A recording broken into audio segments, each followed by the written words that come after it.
샬롬. 2월 28일 화요일 하나님 나라를 시작하는 말씀 묵상 시간입니다.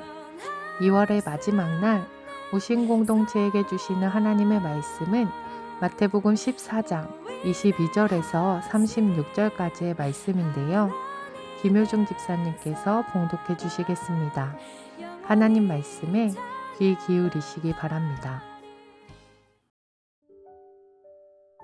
예수께서 즉시 제자들을 재촉하사 자기가 무리를 보내는 동안에 배를 타고 앞서 건너편으로 가게 하시고 무리를 보내신 후에 기도하러 따로 산에 올라가시니라. 저물매 거기에 혼자 계시더니 배가 이미 육지에서 술이나 떠나서 바람이 거스름으로 물결로 말미암아 고난을 당하더라.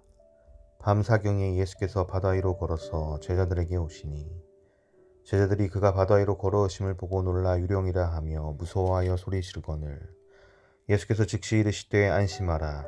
나니 두려워하지 말라. 베드로가 대답하여 이르되 주여 만일 주님이시거든 나를 명하사 물 위로 오라 하소서 하니 오라 하시니 베드로가 배에서 내려 물 위로 걸어서 예수께로 가되 바람을 보고 무서워 빠져가는지라 소리질러 이르되 주여 나를 구원하소서 하니 예수께서 즉시 손을 내밀어 그를 붙잡으시며 이르시되 믿음이 작은 자여 왜 의심하였냐 하시고 배에 함께 오름에 바람이 그치는지라. 배에 있는 사람들이 예수께 절하며 이르되 진실로 하나님의 아들이로소이다 하더라. 그들이 건너가 게네사렛 땅에 이르니 그곳 사람들이 예수이신 줄을 알고 그 근방에 두루 통지하여 모든 병든 자를 예수께 데리고 와서 다만 예수의 옷자락에라도 손을 대게 하시기를 간구하니 손을 대는 자는 다 나음을 얻으니라. 벳세다 들판에서 물고기 2마리와 보리떡 5개로 5,000명이 넘는 사람을 배불리 먹이신 예수님께서 제자들을 재촉하여 갈릴리 바다 건너편으로 건너가게 하시고 홀로 하나님께 나아가 기도하셨습니다. 이윽고 밤이 깊어지자 갈릴리 바다의 물결이 사납게 일기 시작했습니다. 갈릴리 바다를 건너고 있던 예수님의 제자들은 바람을 거스르는 물결로 말미암아 고난을 당하게 되었습니다. 갈릴리 바다는 급격한 기류 변화로 인해 돌풍이 불며 예상치 못한 큰 파도가 일어나는 경우가 있었습니다. 예수님의 제자들도 쉴 새 없이 계속해서 밀려오는 큰 물결로 인해 고난을 당하고 있습니다. 고난을 당하더라에 해당하는 원어는 해산의 고통을 나타낼 때도 사용되는 단어로 제자들이 겪고 있는 고난이 산모의 고통에도 비견될 만한 극심한 고난임을 나타내고 있습니다. 기도하고 계시던 예수님은 이렇게 고통 중에 있는 제자들을 외면치 않으시고 그들에게 다가가셨습니다. 바다 위를 걸어서 고난당하는 제자들에게 찾아가셨습니다. 그런데 제자들은 자신들에게 다가오시는 예수님을 알아보기는커녕 두려움에 사로잡혀 유령이라고 소리쳤습니다. 예수님은 그러한 제자들에게 안심하여라, 나다, 두려워하지 말아라 말씀하십니다. 자신도 바다 위를 걷게 해달라는 베드로의 요청도 허락하셨습니다. 바다 위를 걷다가 두려움에 휩싸여 바다에 들어가는 베드로를 즉시 손을 내밀어 구해주셨습니다. 예수님과 베드로가 배에 오르자 바람이 그치게 되었습니다. 캄캄하고 매서운 풍랑 한가운데 놓여져 있는 작은 배처럼 우리의 삶에 고난이 찾아올 때가 있습니다. 해산의 고통 가운데 있는 산모처럼 극심한 고통으로 힘들어할 때도 있습니다. 그런데 우리의 예수님은 이러한 우리의 상황을 아시고 우리에게 다가오시는 분이십니다. 물리적으로 거리가 멀다고 또 육지가 아니라 바다라고 해서 찾아오지 못하시는 것이 아니라 바다를 걸어 제자들에게 찾아오신 것처럼 우리의 삶으로 우리의 고통받는 현장으로 찾아오시는 분이십니다. 우리의 상황을 아시고 우리에게 찾아오신 예수님께서 말씀하십니다. 안심하라, 나니 두려워하지 말라. 여기서 안심하라로 번역된 단어를 원어적 의미에서 살펴보면 너희들은 지금부터 계속하여 용기를 갖고 즐거워하라 말씀하고 계십니다. 우리가 그렇게 할 수 있는 이유는 우리에게 다가오시고 우리에게 말씀하시는 예수님께서 전능하신 하나님이시기 때문입니다.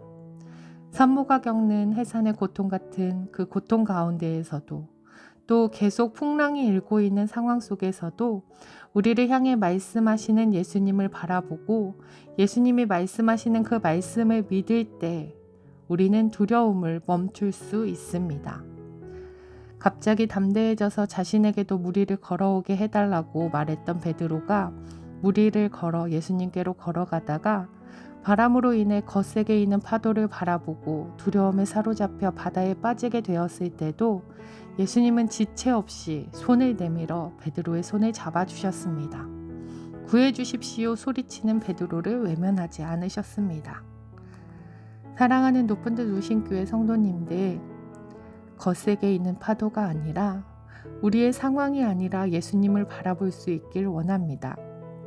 예수님을 바라보고 그분의 말씀을 믿을 때 우리의 두려움이 그치고 예수님으로 인해 용기를 갖게 되고 예수님으로 함께 즐거움을 누릴 수 있게 될 것입니다.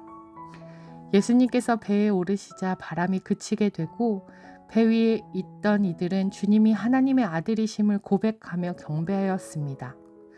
요한복음 6장 21절에서는 이에 기뻐서 배로 영접하니 배는 곧 저희의 가려던 땅에 이르렀더라 말씀하고 계십니다. 예수님께서 함께 하시면 바람이 그치게 되고 우리를 향한 하나님의 계획이 이루어지도록 우리를 도와주실 것입니다. 우리를 찾아오시는 예수님께서 우리의 삶의 자리자리마다 주인이 되어주시고 하나님의 나라를 이루실 것입니다. 우리의 인생의 작은 배에 함께 하시며 언제나 우리의 손을 잡아주시며 우리에게 찾아와 우리의 두려움을 그치게 하시고 즐거움의 이유 되시며 우리를 끝까지 인도하실 예수님을 기대하는 하루 되길 소망합니다. 기도하겠습니다. 사랑의 하나님, 우리의 상황을 외면치 않으시고 우리를 찾아오시는 예수님을 믿습니다.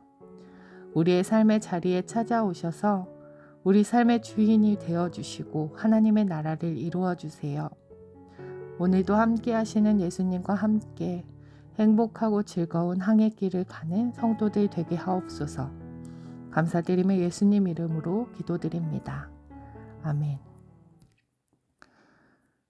시와 그림의 항해자 찬양 함께 들으시며 우리에게 찾아오시는 예수님을 함께 묵상할 수 있기 원합니다. 또한 지금도 폭풍 같은 상황 가운데서 우리를 구원해 달라고 소리치는 이웃들을 위해 함께 기도할 수 있기 원합니다. 난 비로소 이제 깊고 넓은 바다 간다.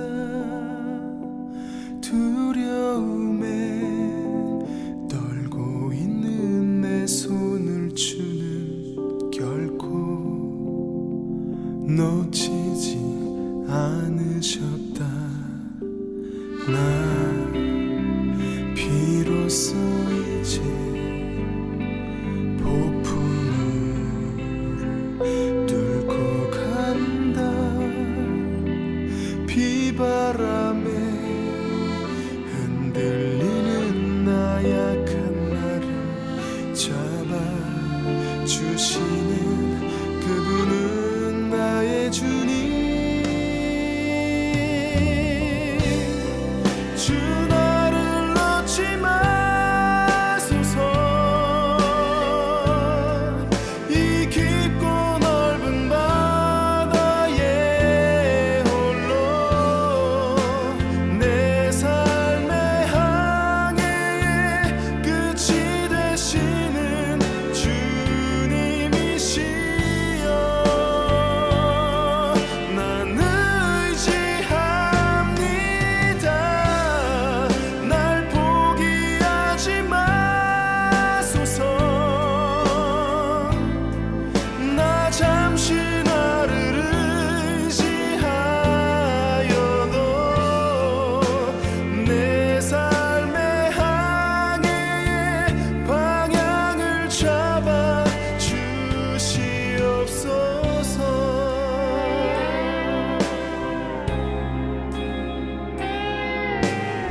주